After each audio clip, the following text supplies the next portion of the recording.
This is a very simple and tasty dish, tofu skin salad. Don't make simple things complicated. The dish is delicious when it's seasoned just right.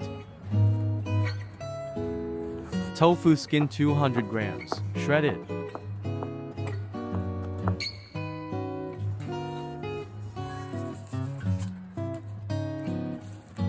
Shredded green onion. Cut on a 30-degree diagonal so as to cut the fibers of the onion.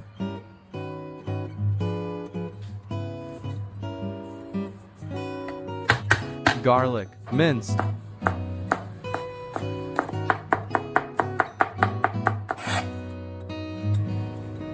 Cilantro, cut into 1-inch pieces. I don't eat cilantro, use chopped spring onions instead. Salt, 1 teaspoon. Monosodium glutamate, 2 teaspoons. Sugar, 2 teaspoons. Pour 50 milliliters of oil in a pan. Add the dried chili peppers and fry on low heat. Fry the chili peppers until they turn a little black.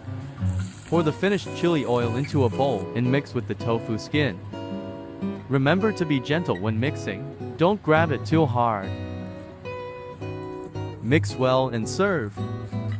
The chili peppers are fried to this level, very aromatic. Don't add too much seasoning to this dish. It's easy enough, very delicious. Try it and you'll be amazed.